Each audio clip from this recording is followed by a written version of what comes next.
bíbélì ìràwọ̀ ayọ̀ láti máa yọ̀ wá fẹ́ni tí jíǹgbé, kò sí ìjì tí ó lè bòdì dán rẹ̀. Jésù ti gbà àwọn tó ti sọnù. Fún mi bíbélì, ròyìn mímọ́ dídán, mọ́lẹ̀ rẹ̀ yóò tọ́ mi lọ́nà tòrò. Ẹ̀kọ́ ìlérí òfin ìfẹ́ papọ̀, kóru tó kọjá sọ́jà ìnípẹ̀kun. A kí yín káàbọ̀ sí ètò yín ètò wa jẹ́ kí bíbélì sọ̀rọ̀. Ètò tí ìjọ Kristi lóńdó àtijọ́ Kristi níbi gbogbo tí wọ́n ń ṣe olùgbọ̀wọ́ rẹ̀. Orúkọ tèmi ni Fasonu Victor Ajihinrere Kristi. Kí a tó tẹ̀síwájú nínú ìdánilẹ́kọ̀ọ́ ọ̀rọ̀ Ọlọ́run, ẹ jẹ́ ká tẹríba fún àdúrà. Ọlọ́run mímọ́ tí ń gbé níbi gíga, a gbé yín ga. A dúpẹ́ lọ́wọ́ yín. A sọ pé ẹ̀yin ni Ọlọ́run Olúwa àti Ẹlẹ́dàá wa. Ògo, ọlá, agbára àti ìlà fi fún orúkọ yín títí láéláé. Ọlọ́run wa, ẹ jọ̀ọ́ nínú àánú àtọlá ńlá yín kí ẹ gba ọpẹ́ wa. Ẹ bá wa sọ̀rọ̀ yín lónìí, kí ìfẹ́ yín ó yé wa, kí ẹ tàn mọ́lẹ̀ ọ̀rọ̀ yín sí wa lọ́kàn. Ní orúkọ Jésù Kristi Olúwa wa, àmín. A dúpẹ́ lọ́wọ́ Ọlọ́run lẹ́ẹ̀kan sí fún oore ọ̀fẹ́, ìbùkún, ìwàláyé àti ìwàláàyè Ọlọ́run nínú wa àti nínú ayé wa. A dúpẹ́ fún àwọn tó ń wò wá nílé, fún oore ọ̀fẹ́ Ọlọ́run àti ìwàláàyè Ọlọ́run lórí ayé wọn bákan náà. Ìbùkún àti oore ọ̀fẹ́ Ọlọ́run àti ìwàláàyè rẹ̀ kò ní fi ẹnì kọ̀ọ̀kan wa sílẹ̀ lórúkọ Jésù Kristi Olúwa wa, àmín. Inú wa dùn, ayọ̀ wa kún pé àtúntọ̀ yìí wá ní ìgbà yìí láti rí pé à ń tẹ̀síwájú nínú kíkẹ́kọ̀ọ́ tí à ń bá lọ lọ́wọ́ nípa pé ìpè fún bíbọlá fún àṣẹ Kristi. Ní ọ̀sẹ̀ tó kọjá lọ, a sọ̀rọ̀ nípa ìpè fún bíbọlá fún àṣẹ Kristi apá kìíní. Lónìí a fẹ́ wo apá kejì rẹ̀ lórí kókó ẹ̀kọ́ ìpè fún bíbọlá fún àṣẹ Kristi. Ní ọ̀sẹ̀ tó kọjá lọ, a sọ fún wa pé bíbélì ọ̀rọ̀ Ọlọ́run ni, àti májẹ̀mú láéláé àti májẹ̀mú tuntun. A jẹ́ kí a mọ̀ pé Ọlọ́run nínú àánú rẹ̀, bí ó ti fún wa ní májẹ̀mú láéláé, bó sì ti fún wa ní májẹ̀mú tuntun, ó fẹ́ ká kẹ́kọ̀ọ́, ká mọ̀ ìgbà àti àkókò tí a wà lónìí. A tún fi ẹsẹ̀ wa múlẹ̀ ní ọ̀sẹ̀ tó kọjá lọ pé ó ní oríṣi ìsìn mẹ́ta la rí nínú bíbélì. Àkọ́kọ́, ìsìn àwọn bàbá. Èkejì, ìsìn tọ́lọ́run gbé lé Mósè lọ́wọ́ kó fún àwọn ọmọ Ísírẹ́lì. Ìkẹta, ìsìn Jésù Kristi. A dẹ̀ sọ fún wa ní ọ̀sẹ̀ tó kọjá lọ pé ìsìn kan nínú àwọn ìsìn mẹ́ta tá a dárúkọ yìí kò bá kan nílẹ̀. Bí ìkan ṣe ń parí nìkan ṣe ń bẹ̀rẹ̀, bí ìkan ṣe ń parí nìkan ṣe ń bẹ̀rẹ̀. A sì tún fi ẹsẹ̀ wa múlẹ̀ ní ọ̀sẹ̀ tó kọjá lọ pé lónìí ìsìn tá a wà lábẹ́ rẹ̀ ó ní ìsìn Kristi. Ní tá a sọ fún wa ní ọ̀sẹ̀ tó kọjá lọ nìyí pé ìsìn tá a wà lábẹ́ rẹ̀ lónìí ó ní ìsìn Kristi, èyí tí Jésù Kristi Olúwa wa tí ó gbé kalẹ̀ nípasẹ̀ àjíǹde rẹ̀ kúrò nínú òkú. Àwa sọ pé nígbà tí Jésù Kristi jíǹde kúrò nínú òkú tán, ó tọ̀ àwọn ọmọlẹ́yìn rẹ̀ wá, ó sì fi ọ̀rọ̀ àṣẹ kalẹ̀ ní ìwé Mátíù orí kejìdínlọ́gbọ̀n 28. Nígbà tá a kíyèsí ẹsẹ̀ kejìdínlógún 18 sí ogún 20, kí l'Olúwa wí. Ó ní Jésù sì wá, ó sì sọ fún wọn pé gbogbo agbára lọ́run àti láyé láti fi fún mi. Ẹ lọ sí gbogbo ayé kí ẹ wàásù rere fún gbogbo ẹ̀dá, kí ẹ máa baptisi wọn ní orúkọ ti bàbá, orúkọ ti ọmọ àti orúkọ ti ẹ̀mí mọ́, kí ẹ sì máa kọ́ wọn láti kíyèsí ohun gbogbo tí mo ti pa láṣẹ fún yín. Èmi ó wà pẹ̀lú yín títí òpin ayé àìnípẹ̀kun. A sọ fún wa pé gẹ́gẹ́ bí ọ̀rọ̀ Kristi yìí Kristi ni aláṣẹ nínú ìsìn rẹ̀ lónìí. Ohun tá a fi ẹsẹ̀ wa múlẹ̀ ní ọ̀sẹ̀ tó yí ó kọjá lọ nìyí. Àwọn Júù àtàwọn Samaria, àwọn wọ̀nyí ló ti ń retí Mèsáyà náà, pé nígbà tí Mèsáyà bá dé òun yóò kọ́ wọn ní ohun gbogbo tí ó yẹ kí wọ́n mọ̀. Obìnrin Samaria òun ló sọ̀rọ̀ ẹ̀ jáde níbi tí ó ti bá Jésù Kristi pàdé ní etí kànga ní ìwé Jòhánù orí 4 nígbà tá a kíyèsí ẹsẹ̀ 25. Eléyìí gbọ́dọ̀ yé wa bí a ti ń tẹ̀síwájú nínú ẹ̀kọ́ ọ̀rọ̀ Ọlọ́run.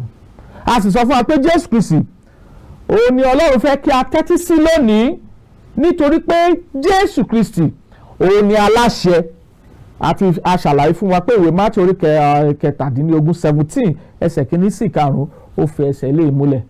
Jésù fúnra ara rẹ̀ kọ́ wa lẹ́kọ̀ọ́ ní ìwé Jòhánù orí 14 nígbà tá a kíyèsí ẹsẹ̀ 15. Ó ní bí ẹ̀yin bá fẹ́ràn mi, ẹ pa òfin mi mọ́.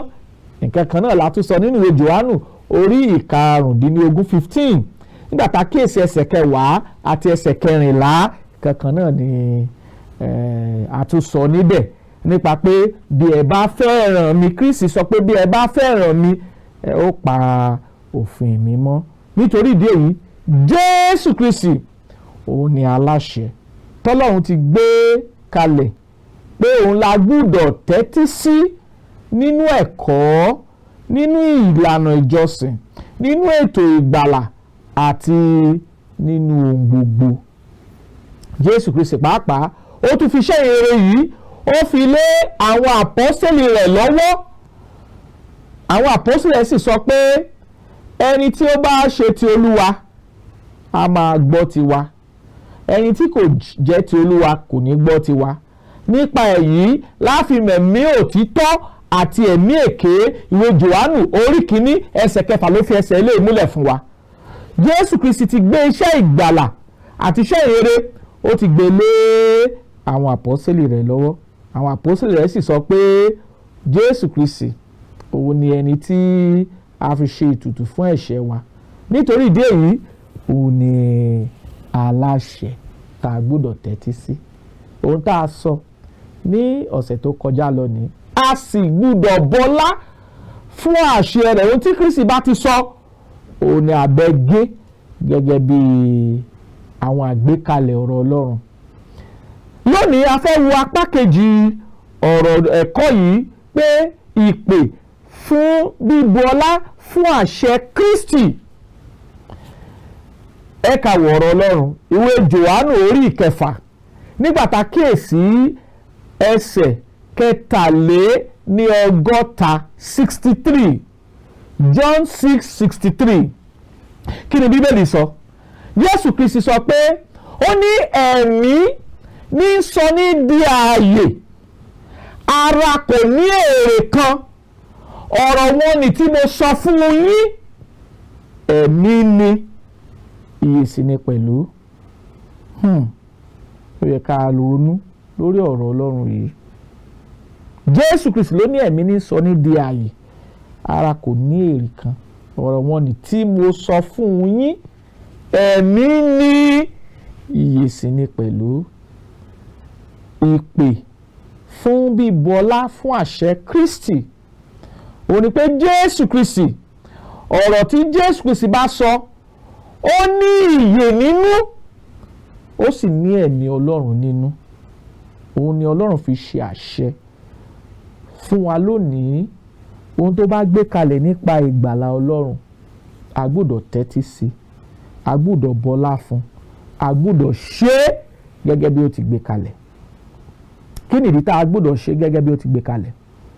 Ìwé Jòhánù orí 12 ẹsẹ̀ 52 48. Kí ni Ọlọ́run sọ fún wa níbẹ̀? Ìwé Jòhánù orí 12 Ọlọ́run kìlọ̀ fún wa nípasẹ̀ Jésù Kristi nínú ẹsẹ̀ Bíbélì yìí 48. Kí ni Ọlọ́run sọ? Ẹ gbọ́ o. Ó ní ẹni tí ó bá kọ̀ mí tí kò sì gba ọ̀rọ̀ mi, òun ní ẹnìkan tí ń ṣe ìdájọ́ rẹ̀. Ọ̀rọ̀ tí mo ti sọ òun náà ni yóò ṣe ìdájọ́ rẹ̀ ní ìkẹyìn ọjọ́. Ẹ má ṣe jẹ́ ká gbàgbé ọ̀rọ̀ Kristi, òun ni a sọ fún wa pé òun ni yóò ṣe ìdájọ́ wa. Ìyẹn túmọ̀ sí pé ọ̀rọ̀ Kristi òun ní òdiwọ̀n, àwọn olóyìnbó á sọ pé standard of religion today. Ó ní òdiwọ̀n fún ìsìn lónìí. Ohun tí ọ̀rọ̀ Ọlọ́run yìí sọ fún wa ní ìwé Jòhánù orí 12 ẹsẹ̀ 52 48. Ó ní ọ̀rọ̀ wọn ni tí mo sọ fún yín, òun ni yóò ṣe ìdájọ́ yín ní ìkẹyìn ọjọ́. Ìyẹn túmọ̀ sí pé ọ̀rọ̀ Jésù òun ni òdiwọ̀n tàbí òṣùwọ̀n fún ìdájọ́. Ẹnikẹ́ni tí ò bá ṣe ní ìbámu pẹ̀lú ọ̀rọ̀ Jésù, irú ẹni bẹ́ẹ̀ kò lè dúró ní ìdájọ́ Kristi kó sì yege tàbí kí ó borí. Jésù Kristi ti gbé ní irú àwọn ẹ̀kọ́ rẹ̀ kalẹ̀.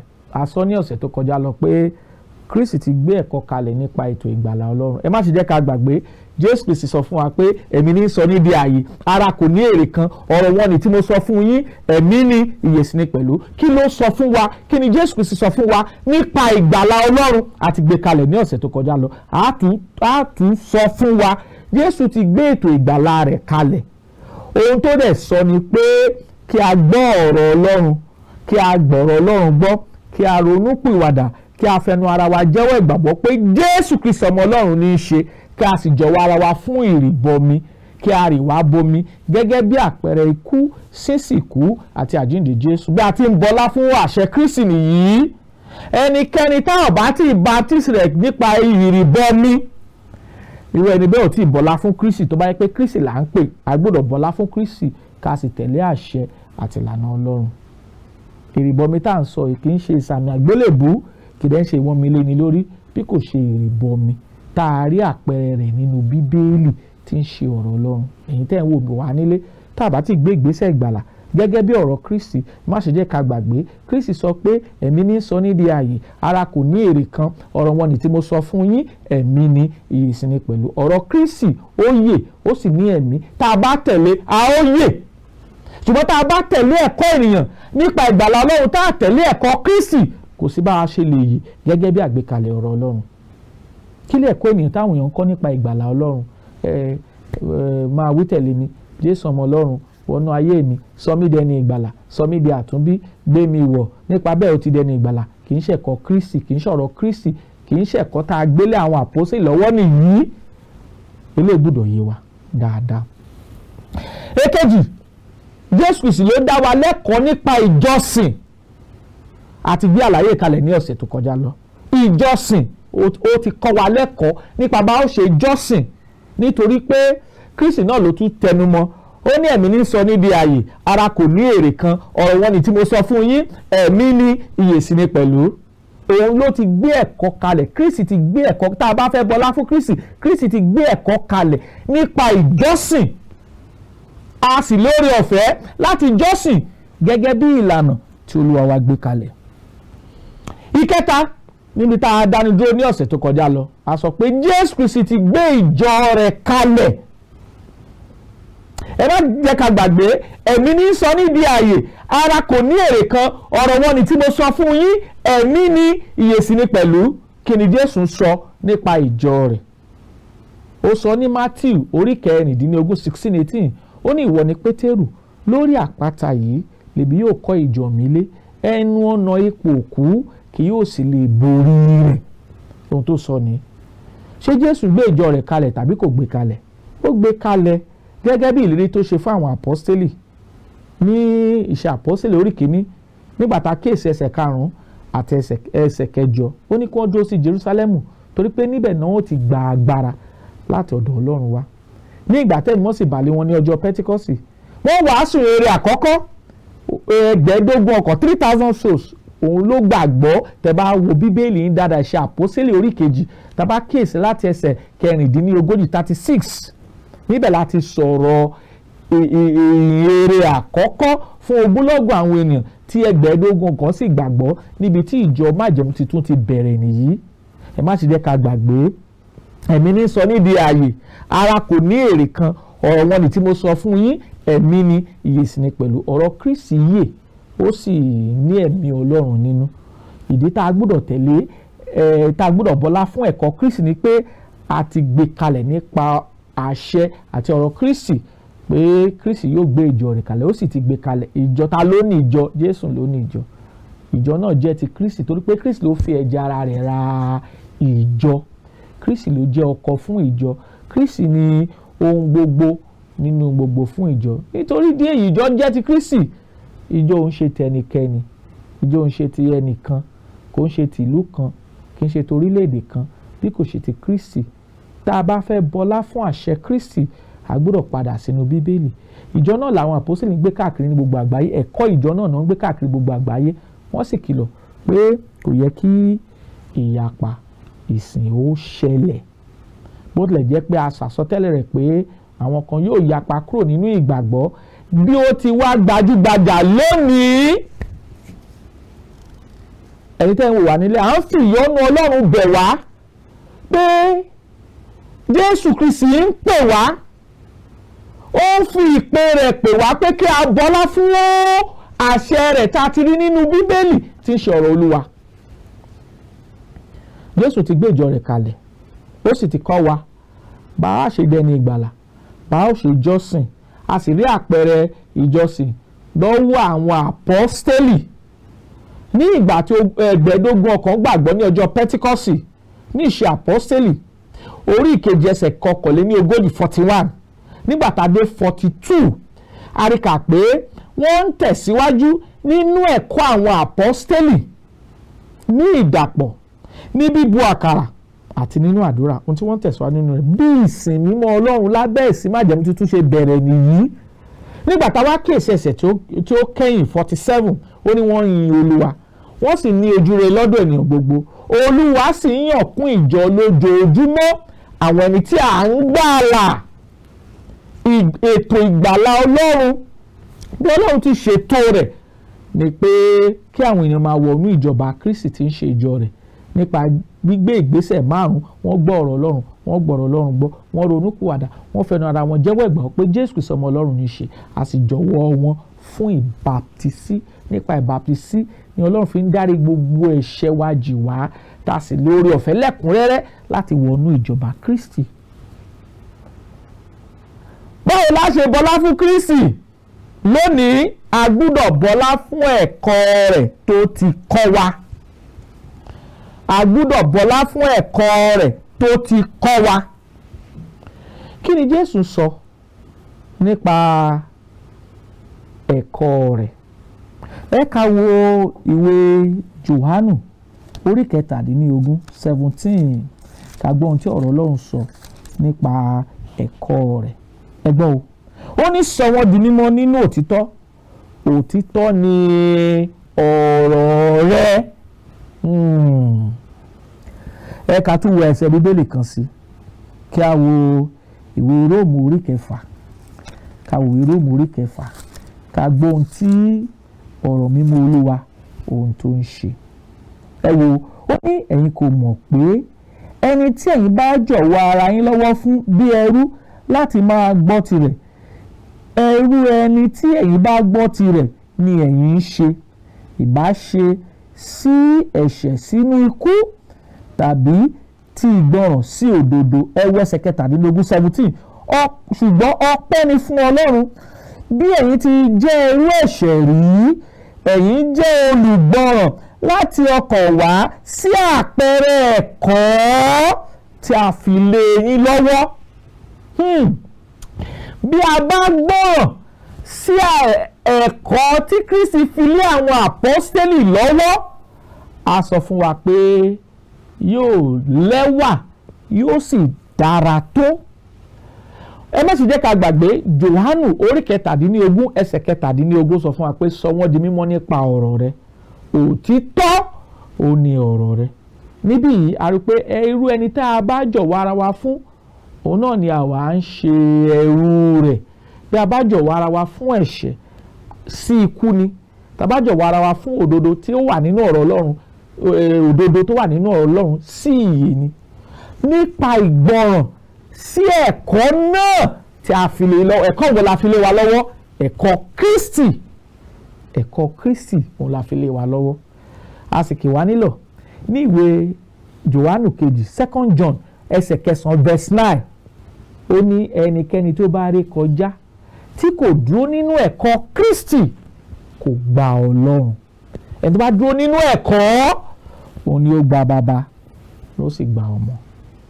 Tá bá ń sọ̀rọ̀ nípa ẹ̀kọ́, à ń sọ̀rọ̀ nípa ọ̀rọ̀ tí Kristi ti sọ, àṣẹ tí Kristi ti fi lọ́lẹ̀, àwọn gbogbo tí Kristi ti pa láṣẹ tí a gbúdọ̀ ṣe, a kò gbúdọ̀ wà láì ṣe wọ́n, torí ohun tọ́lọ́run ń béèrè ní ọwọ́ wa nìyí. Ìpè fún bíbọlá fún àṣẹ Kristi, a gbúdọ̀ bọlá fún ẹ̀kọ́ rẹ̀. Ẹ̀kọ́ wo ló kọ́ wa nípa ìjọ? Ṣé Kristi kọ́ wa lẹ́kọ̀ọ́ nípa ìjọ àbí ò kọ́ wa lẹ́kọ̀ọ́? Ó kọ́ wa lẹ́kọ̀ọ́. Níbo la ti lè rí ẹ̀kọ́ Kristi? Inú Májẹ̀mú Tuntun ká lọ wo ohun tí Kristi kọ́ wa. Ó kọ́ wa lẹ́kọ̀ọ́ pé òun ó gbé ìjọ kan kalẹ̀ tí ń ṣe ìjọba Kristi. Kristi ò sì kọ́ wa lẹ́kọ̀ọ́ ìyapa. Kò kọ́ wa lẹ́kọ̀ọ́ ní irú ìjọ. A ò rí nínú Bíbélì bẹ́ẹ̀ gẹ́gẹ́ bí ìfẹ́ Ọlọ́run. Bíbélì sọ̀rọ̀ nípa ìyapa. Ó sì sọ̀rọ̀ nípa àwọn ohun tí yóò fa ìyapa.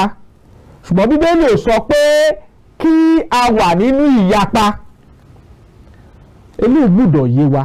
Ó ní irú àgbékalẹ̀ ìjọ. Ohun tó bí wọn ní ẹ̀kọ́ ènìyàn tí kì í ṣe ẹ̀kọ́ Kristi. Tí gbogbo ogunlọ́gọ̀ àwọn èèyàn tí ń bẹ nínú ayé lónìí bá fẹ́ dúró nínú ẹ̀kọ́ Kristi, kò ní sí ìyapa kí ìyapa kan. A ti gbé ẹ̀kọ́ kalẹ̀ ní orí ètò yìí nípa àwọn nǹkan wọ̀nnì tó ń fa ìyapa. A sì fẹ́ kí àwọn tó ń wò wá nílé kí wọ́n lọ sí YouTube wa. Gbogbo àwọn ẹ̀kọ́ tá ti kọ́ sẹ́yìn ó wà níbẹ̀. Jẹ́ kí Bíbélì sọ̀rọ̀ YouTube, ẹ lọ síbẹ̀, ẹ rí àwọn ẹ̀kọ́ yìí níbẹ̀. Inú Ọlọ́run ò dùn nígbà tí a bá ń sọ tó yàtọ̀ sí bí nínú ìsìn Kristi. A sì fún wa ní ọ̀rọ̀ mímọ́ Olúwa. A ò sì ní bọlá fún Kristi tí olúkúlùkù bá ń ṣe ohun tó wù ú yàtọ̀ sí ohun tí Bíbélì ti gbé kalẹ̀ nínú ọ̀rọ̀ mímọ́ Olúwa. Ẹ jẹ́ a padà sí ọ̀rọ̀ Ọlọ́run ká bẹ̀rẹ̀ sí í ṣe tán láti bọlá fún Kristi bí a bá fẹ́ padà sí ọ̀dọ̀ Ọlọ́run nínú ìsinmi ayérayé tó ti gbé kalẹ̀ fún wa. Ẹ jẹ́ a padà sínú ẹ̀kọ́ Kristi. Eléyìí gbọ́dọ̀ yé wa dáadáa. Kristi kọ́ wa lẹ́kọ̀ọ́ nípa ìgbéyàwó. Ó kọ́ wa lẹ́kọ̀ọ́ nípa ìgbéyàwó. Ìwé Mátì orí 5 verse 32. Kí ni Jésù ń kọ́ wa nípa ìgbéyàwó? Ó kọ́ wa lẹ́kọ̀ọ́ nípa ìkọ̀sílẹ̀. Ó kọ́ wa lẹ́kọ̀ọ́ nípa bá a ṣe lè gbé pẹ̀lú obìnrin. Ó kọ́ wa lẹ́kọ̀ọ́ bí obìnrin ṣe lè gbé pẹ̀lú ọkọ rẹ̀. Àwọn àpọ́sítélì rẹ̀ pàápàá kọ́ wa lẹ́kọ̀ọ́ nípa ìgbéyàwó. Èyí tí a rí nínú ìwé Éfésù orí 5 nígbà tá a kíyèsí ẹsẹ̀ 23 sísàlẹ̀. Wọ́n kọ́ wa lẹ́kọ̀ọ́ nípa bí Ọlọ́run ti gbé ọkùnrin kan àti obìnrin kan kalẹ̀ nínú ìgbéyàwó.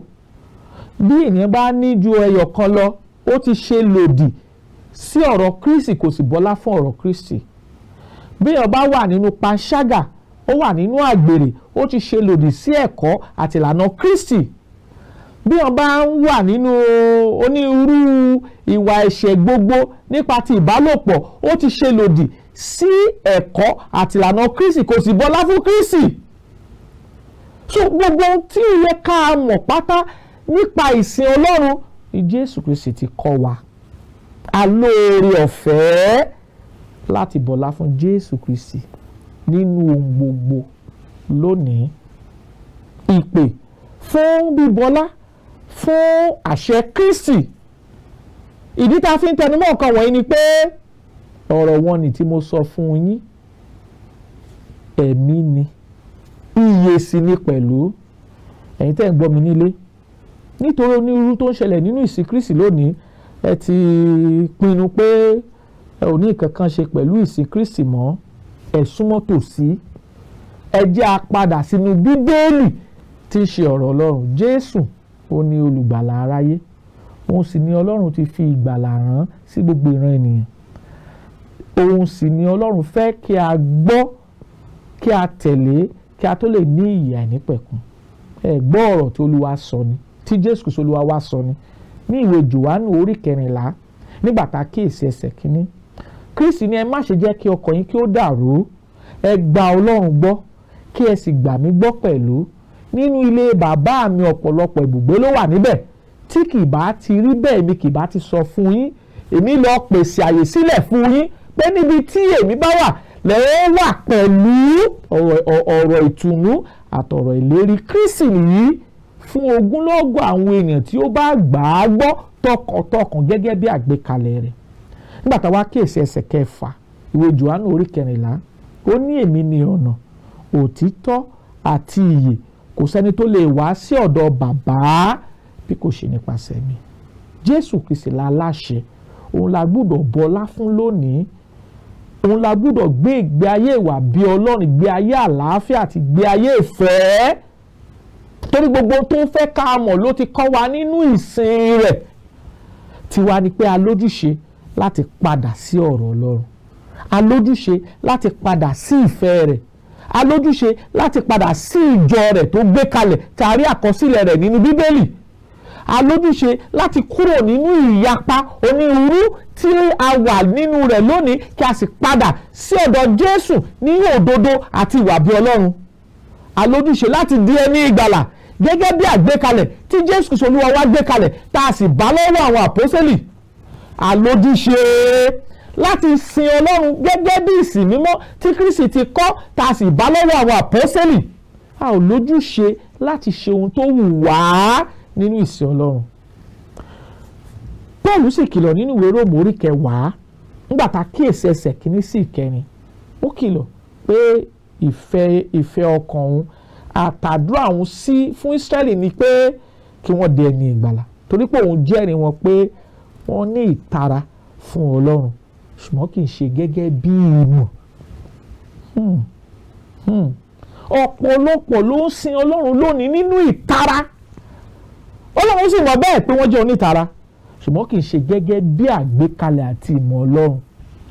Ọlọ́run yóò gba ìsìn wa tó bá wá nínú òtítọ́ àti nínú ẹ̀mí. Òtítọ́ ni ọ̀rọ̀ t'Olúwa ti gbé kalẹ̀, àṣẹ t'Olúwa ti gbé kalẹ̀, a ò gbọ́dọ̀ ré kọjá. Ohun tá a ti kàkọ́ sílẹ̀ rẹ̀ a ò gbọ́dọ̀ ré kọjá. Kọ́ríńtì kínní orí 4 ẹsẹ̀ 6 ló sọ bẹ́ẹ̀.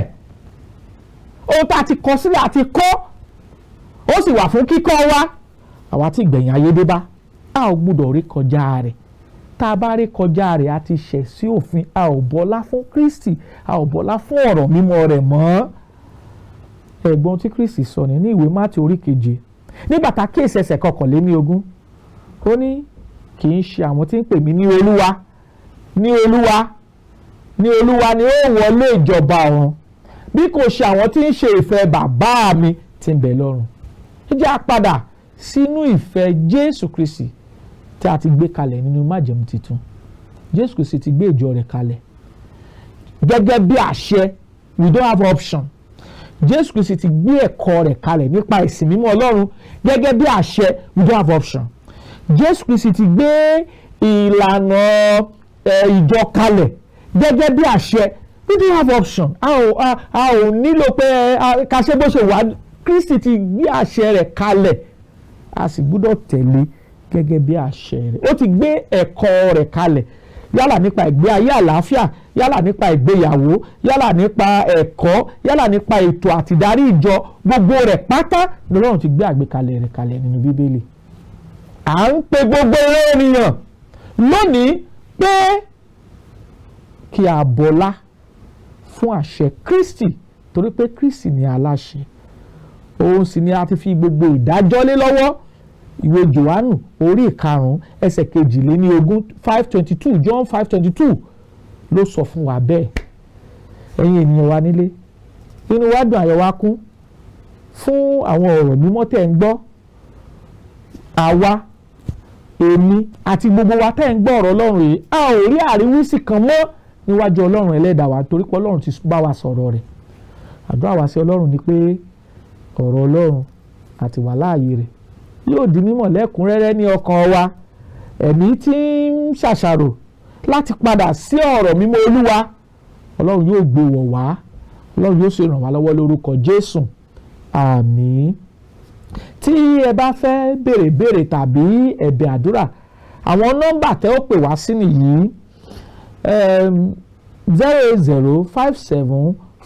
08057444902 tàbí 08065717023. A ó tún nọ́mbà náà pè fún wa: 08057444902 tàbí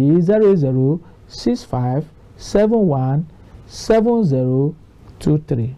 Kí àlàáfíà àti wàláàyè Ọlọ́run àti oore ọ̀fẹ́ rẹ̀ kó máa bá wa gbé láéláé lórúkọ Jésù Kristi Olúwa wa. Àmín.